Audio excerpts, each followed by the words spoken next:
What's going on in today's live stream? Like I said, we're going to be doing these every Friday here at 2 o'clock. But today, in today's live stream, I want to talk to you about how you can start making more money using positioning. Whether you are an individual or a brand, positioning can really help you in making a lot more money. So that's what I want to share with you today.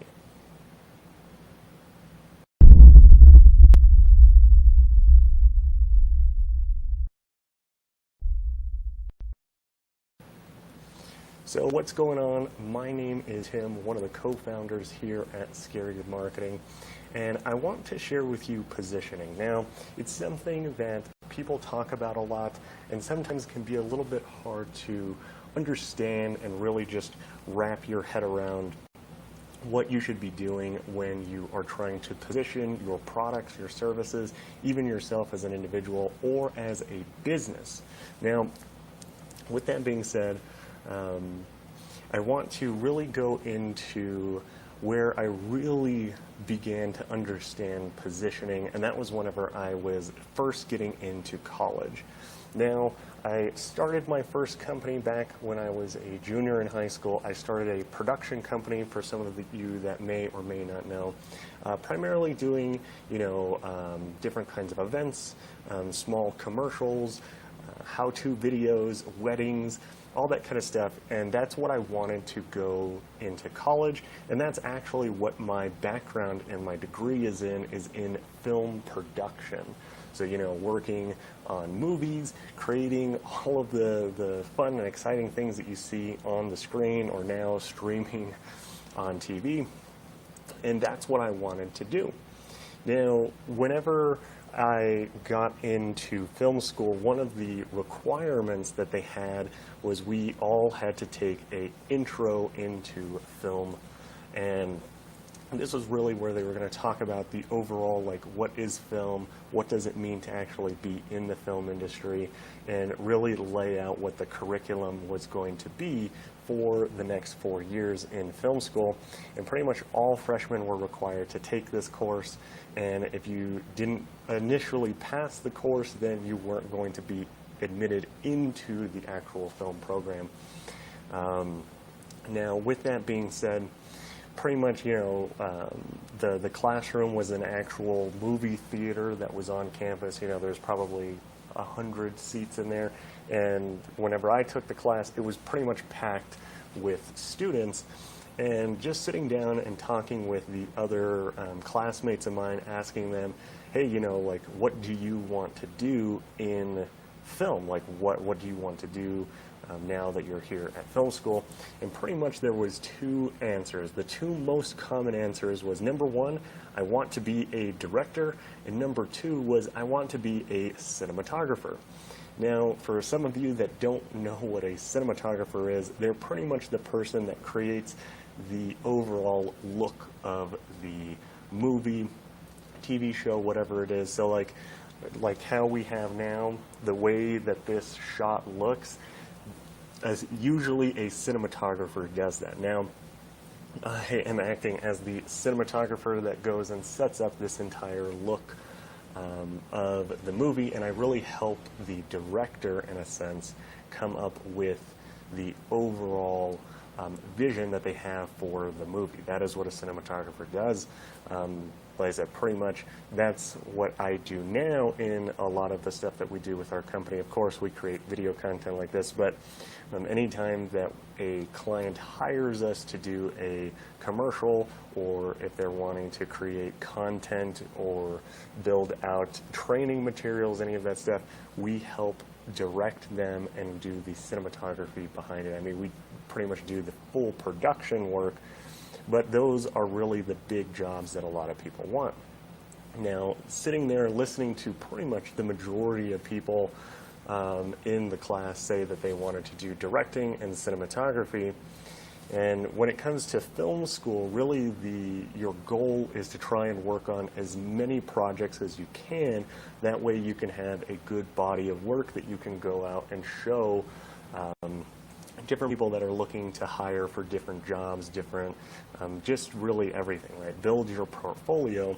And the thing that a lot of people struggled with in film school was being able to work on productions, because one is every other person was a director or a cinematographer, so not a lot of productions would really get done. Most students would end up working on maybe 1 or 2 films, and then at the end of the year, basically, that was about all that they had. And at the end of all 4 years, they would pretty much maybe have worked on 2 or 3 films, and then do their senior project that they would have to, if they're a director or a cinematographer, they would have to pitch, and only a certain amount of those films would get made.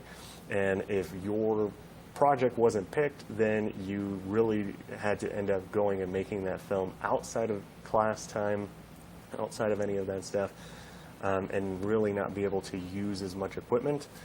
Or you got picked and then you had to assemble your crew, and then you had access to all the equipment. And the same thing is if you didn't actually finish your senior project by the end of the year, you would not pass, therefore not get your degree or your diploma. So you had to make sure that you could do all of these things. And it was really difficult for a lot of my fellow classmates to go and do these kinds of things, because, like I said, everybody was a cinematographer, everybody wanted to be a director. So really I made a decision pretty much after the first day in the intro to film class. I made the decision that even though I wanted to be a director and even though I wanted to be a cinematographer, I knew that I was going to have to position myself and do something different so that I can work on as many projects as possible that would allow me to be able to go and end up doing directing and end up doing cinematography. And what I ended up doing was special effects and special effects makeup. So that's really what I focused on, and what a good majority of my background is in, is doing special effects makeup and doing practical special effects. And it was very interesting because as I started to do a lot of these things and word got around, because I was pretty much the only person doing special effects and special effects makeup, all of a sudden, as a freshman, I was getting calls from seniors that were getting ready to graduate asking me to work on their projects as a freshman. And this was usually not that common, because a lot of times freshmen don't really have a lot of experience. They don't have, they haven't really built up enough stuff, and a lot of seniors don't really know who they are anyway, because they haven't gone through the past 4 years with the same group of people. But I was getting a lot of calls, and a lot of people were saying, oh yeah, I heard that this guy is doing these special effects kind of stuff. And that's essentially what I did, is I just started doing things. And as I started to get busy, originally I was just doing stuff for free, trying to get my foot in the door, trying to build my small body of work that I can go and I can show other students, other people that were going and making films. And really what ended up happening is I ended up not doing free work after, maybe a month, because I just had so many people asking me to work on their projects that within the first year of film school, I had already worked on 10 projects. So I already had a good body of work with a bunch of different practical effects, cuts and scrapes and bruises and fake blood and you name it, I pretty much did it. And at the end of my freshman year, I actually, people would start referring to me as the blood guy, because that was really one of the things that I used to tell a lot of people, is like, oh yeah, if you're doing this film, if you're wanting to get fake blood, don't worry about going and buying it online. It's like $50 a gallon. Just let me know. I can make you some. I can make you a gallon of fake blood for about $35 a gallon. Now, my hard cost on fake blood was about $5 per gallon.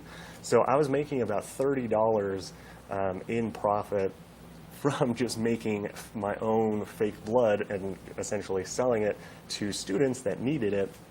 They were saving money, and I was making money at the same time.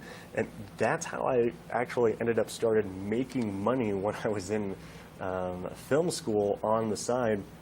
And I ended up getting paid to work on a lot of student film projects where pretty much 99% of the people that were on these projects were working for free. I was still making money working on these projects because I was in such high demand that I pretty much told people that, you know, if you want me to work on your project, you are going to have to end up paying my what it's going to take to build all of your practical effects and my time, because I already have 2 or 3 other projects that somebody else wants to work with me on.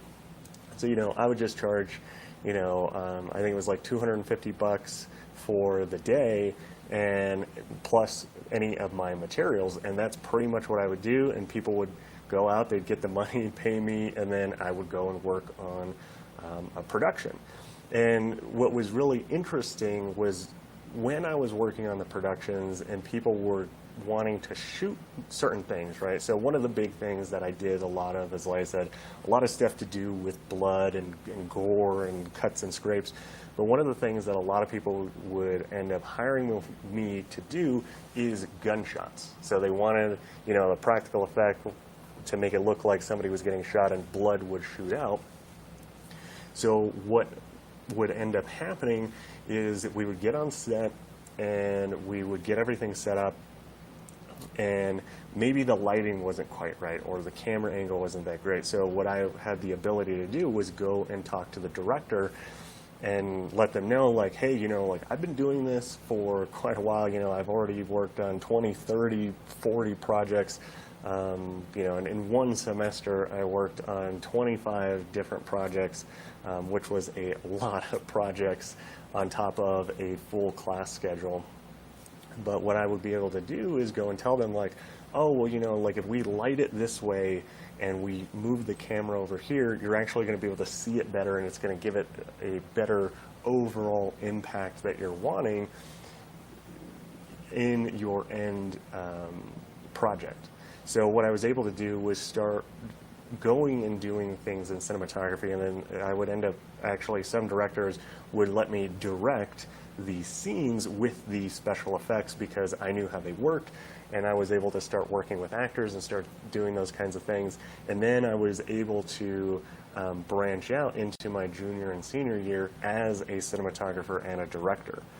And I don't think that I would have necessarily been able to, one, work on as many projects, and I know for a fact I definitely wouldn't have been able to get paid to work on projects if I had stuck with just doing directing and cinematography.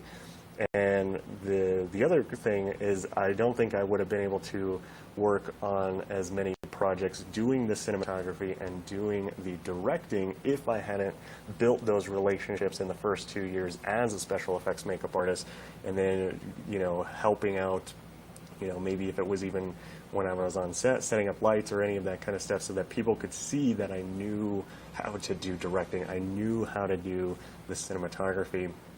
You know, and that's what it really allowed me to do, was work with so many more people and connect with so many other people. And it was really what I considered a small gateway into what I actually wanted to do, right? And I feel like that's one of the things that positioning really allows you to do, right?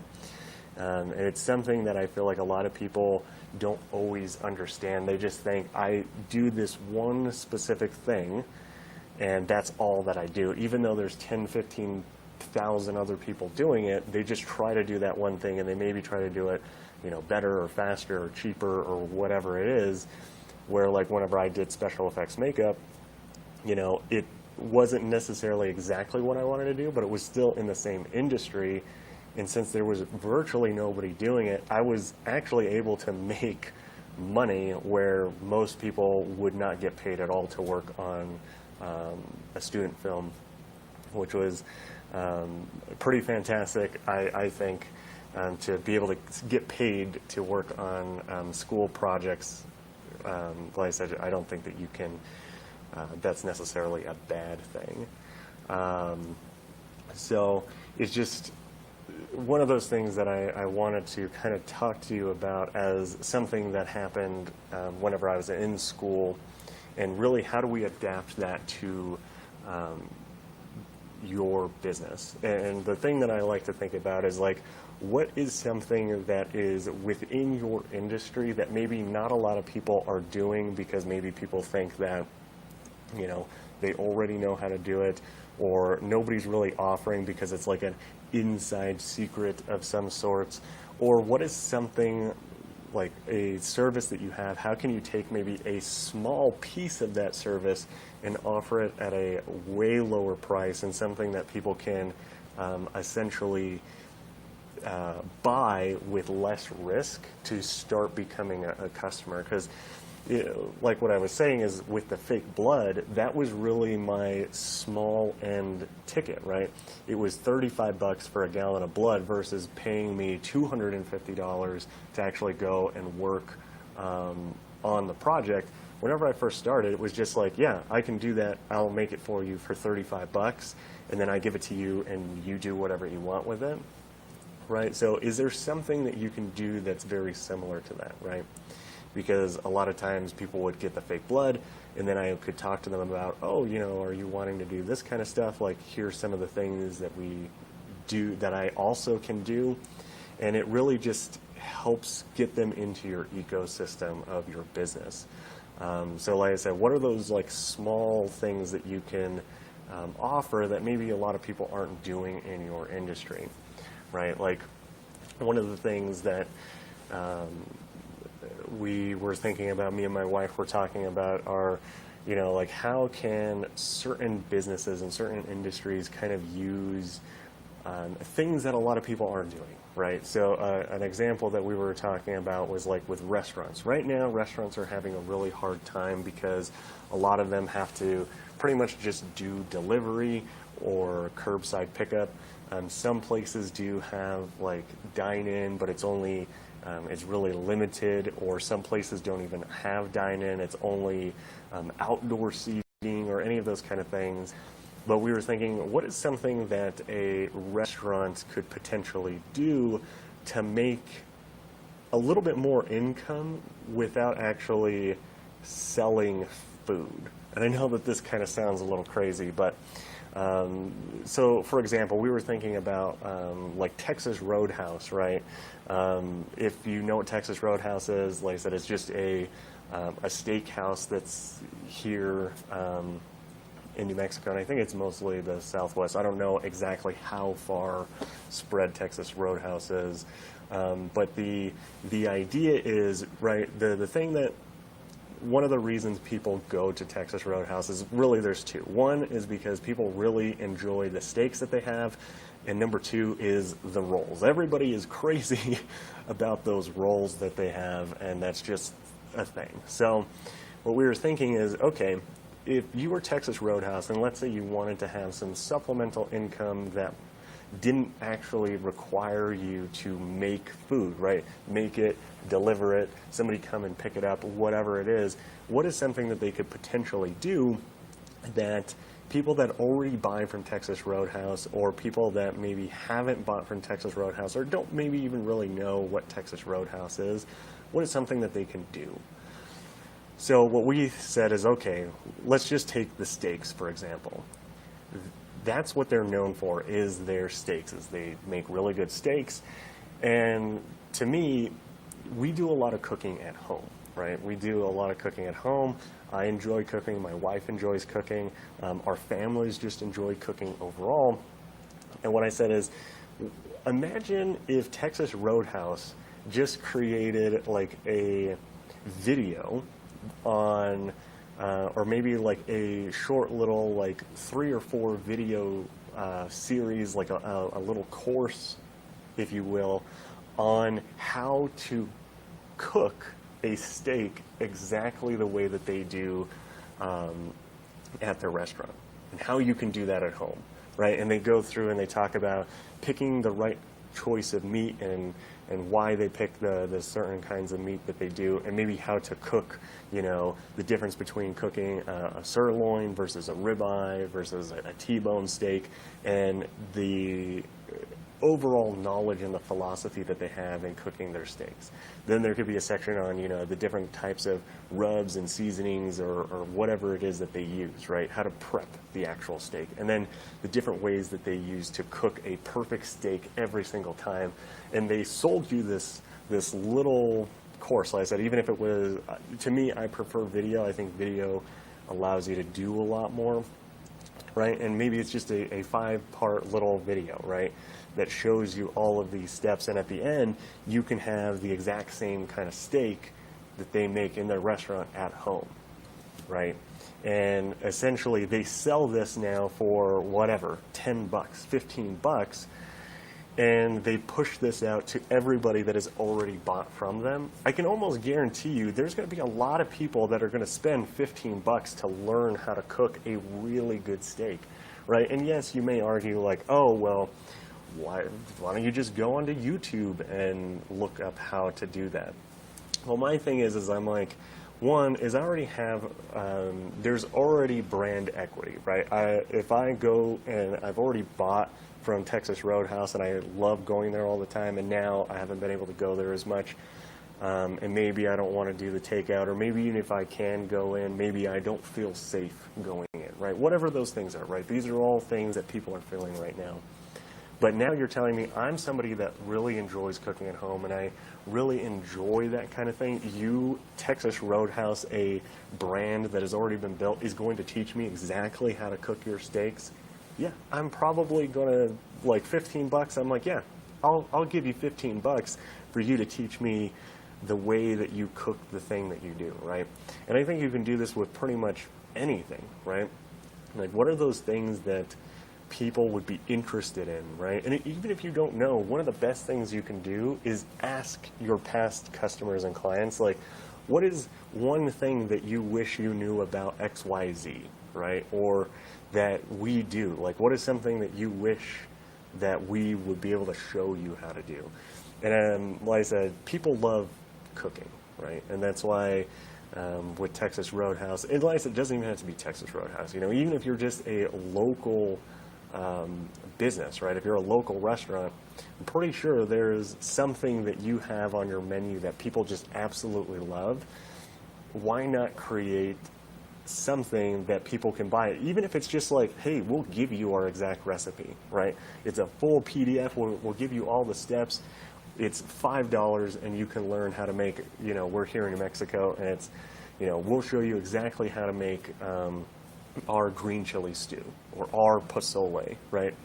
All these things, because the holidays are coming, how to make our red chili, how to make our sopapillas, how we make our tortillas, right? If you were able to do that, I can almost guarantee you that there's a good amount of the people that go to your restaurant that want to know those things, right? And yes, you may worry like, oh, well, what if our competitors steal our thing? The thing is, you have already built so much brand equity with people that people are going to want to learn those things, and they're going to try doing it at home, and then you can kind of have some like user-generated content you can piggyback off of that, where it's like, hey, let's take tortillas, for example, right? You show somebody, you give somebody your restaurant's tortilla recipe. They can go, they can make them at home, and they're going to be pretty much like the way that they are in the restaurant. And maybe what you do is like, hey, anybody that makes tortillas, we're going to have a contest where the best video, or maybe the best meme of you making your homemade tortillas, we're going to pick the best meme, and you're going to get a year free of tortillas, right? We're going to send you a packet of tortillas every single month for a year for free from us. Now, right, you're getting people excited about the recipe that you're offering. They don't have to necessarily buy the recipe to enter the contest, but now you're also getting user-generated content that you can use in marketing and promotion and just be able to share on social media. And, right, there's just so many things, right? I can really go down the rabbit hole in a lot of these things. But now you can see how you're able to take something that you normally do on probably a day-to-day basis, repackage it up into something new and exciting that other people aren't doing, right? Because like I said, if you take your tortilla recipe, I can guarantee you there's pretty much no other restaurants out there that are doing anything like this, right? And now you take that, you repackage it up, you create essentially this new product, right? And you're able to go out and you're able to go and start selling a bunch of it, right? And maybe everybody that buys one of those, maybe you send them an email saying, hey, thank you so much for, getting our tortilla recipe. Right now we have a special going on with our whatever, chili rellenos. I don't know. I love chili rellenos, so that's the only thing that comes to mind. And I just love food, so, and you can be like, yeah, you can get a dozen chili rellenos for XYZ amount of money. You can place your order online and come and pick them up, right? And now you're taking that $5 or $15 or whatever it is, right? It needs to be reasonable. Nobody's going to spend $50 on one tortilla recipe unless you have literally the best tortillas that anybody has ever had, right? And it depends on your audience, but right, I mean, $5 to get a tortilla recipe from a restaurant that I probably was going to all the time anyway, like, yeah, like I definitely think that you really don't have anything to lose by offering that, because at the end of the day, even if you offer that and nobody really takes you up on that, then what did it really take you to write down what you do and put that in a PDF, right? It probably didn't take that long, or you probably already have it because your employees are using it or somebody is already making it, right? And it doesn't really take that much time. Now, if you're going to do a video and you do that, yeah, it may take a little bit of time, to do those things, but I would be very surprised if nobody ended up purchasing some of that, right? And make it something that people enjoy, right? And the easiest way to do that is take all of your customers, send them an email, and ask them, if you had to only pick one thing on our entire menu to eat, what would it be, right? And ask them that, and whatever the majority of people respond, that's what you make your thing about, right? You make a recipe showing people, we're going to show you exactly how we do this, right? And like I said, I hope that you can kind of see how you're able to really start leveraging and positioning yourself a little bit differently than some of the other people that are out there, right? Because if you are, like I said, in this example, a Mexican food place, and all you're doing is offering Mexican food, really, what if I go and I look at everything, how am I going to know which one to go with? How am I going to know, like, XYZ, any of those things, right? You want to, kind of figure out other products, other things that you can do to position yourself a little bit differently to start getting a lot more income. Because like I said, I know right now that's one of the big things that a lot of businesses are struggling with, is how do I essentially make money in an online world, right? Right now. And it's one of those things that is not necessarily, it's not difficult to do, but it's not as easy as everybody makes it seem either, right? But really, you just want to think of, like, how do we take our product, how do we make a digital version of that, or something that people can buy at a low ticket to get them into our ecosystem, and then to start having them buy a lot more, right? I mean, there's just so many things. So if you have any questions, put them in the chat now about how maybe I may be able to help you come up with something that you can use in positioning your brand or your products or your services a little bit better. Like I said, just let me know. I'd be more than happy to kind of help you come up with some stuff, because I know it's not always the easiest to be able to position yourself and figure out how you're going to kind of do some of those things. So, yeah, like I said, just leave a comment, and I'll be more than happy to respond to you in that. But yeah, so I want to kind of leave you with that. Like I said, I know that there's kind of throw a lot of stuff out there.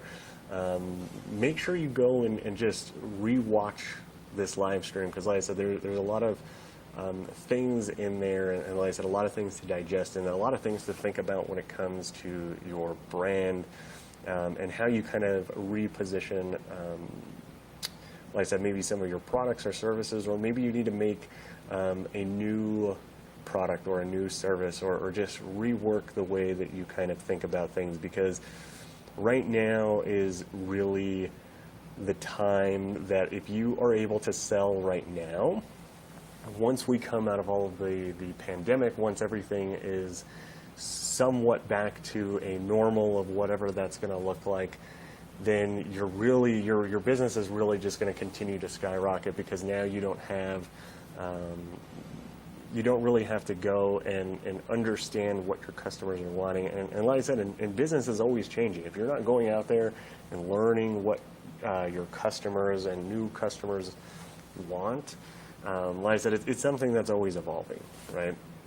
The things that we did back when we started our company in 2016 are not the same things that we're doing today. And like I said, it's because things change. Like I said, things can change very, very quickly. I mean, just look at the way that, look at how drastically things are now versus just last year, right? A lot of people weren't even, or still weren't even thinking about, how do I take my business online? And it's one of those things that is kind of funny, where a lot of people are like, oh, like online businesses aren't really real, or they're not quite real businesses. And now this year, everybody is having to go online, and online businesses are now, in the minds of people, the only way that you're going to be able to be a bit sustainable. So, like I said, I would say that there's always a way to figure out how to adapt to what's going on. And like I said, you may have to stretch your creative processes and your creative mind a little bit. And if you're not creative, you got to get creative, right? It's just like anything. Being a creative person is not something that you are necessarily born with. I think that creativity is exactly the same as working out. The more creative things that you do, the more your creativity will start flowing, right? That's why I tell people, like, they always ask, like, how are you always so creative? And I just tell them, do more creative things, right? We create videos. I like doing lighting. I do special effects makeup, you know. We do a lot of things, right? Do more creative things to help you start connecting some of those dots. Because like I said, the creativity is very much so how people adapt in their business, and that's something that you need to really do. So like I said, if you would like some help maybe trying to figure out how you can kind of maybe reposition yourself in your marketplace, if you're wanting to just come up with maybe some of these different ideas and ways that you can take your business online, because I know that some people think that it's almost impossible, and yes, for some industries it is very, very difficult, right? Like, example, a barber, I cannot really right now think of a way that you can be able to offer your service as a barber, because really a lot of people just want to cut their hair. And yeah, you can probably make a video on this is how you cut your hair, but let's be honest, there's going to be a lot more funny videos of haircut fails than people actually being able to cut their hair, right? Now, if you're a salon, I definitely think you could do style guides, you can do all that kind of stuff. And a lot of salons aren't doing those kinds of things, right? I think that you should put together, find really styles that are in demand right now that people really want. Show them how they can do it at home. Show them how they can do it on a budget without having to go in and have you do it, because the same thing is, if you're able to do that, now you can reach a lot further outside of your service zone. You can start selling this to a lot more people, right? So, like I said, I know that kind of rambled on there a little bit, but like I said, it's just, there's just so many things out there that you could be doing, and I know that sometimes it's difficult to understand and even have an idea of where to go and whatnot. And that's really why I want to do these live streams, is I just want to kind of bring you different ideas, different things that we've seen people do in some industries, and we always, even things that we do in our industry, I'm always looking at, okay, like, how do we do something that another industry is doing that has literally nothing to do with what we do? How do we adapt that to our business, right? Something that's super successful that somebody else is doing, how do we adapt it to our business? And we really try to never say like, oh, well, we can never do that because we're XYZ, right? Always be thinking of how you can be doing things, right? Just like how do you sell something online as a restaurant? And I think that the best, fastest way is, can you teach somebody how you do something, right? Or, I mean, there's hundreds and hundreds of things out there, but just start, thinking about those things. So, like I said, I think that's going to be pretty much it for today's stream. Like I said, if you have any questions, if you even just want me to take a look at maybe some of the ideas that you have based on what your business is, leave them in the comments below. I'd be more than happy to take a look and give you my honest feedback on those things. But other than that, that is pretty much it. So like I said, really take a look at positioning, take a look at how can you start rethinking maybe some of the products or services that you have in this really online world that we're in now. So that is pretty much all that I have. So we are going to continue doing these live streams every Friday around 2 o'clock Mountain Time. So make sure that you tune in next week for our next live stream.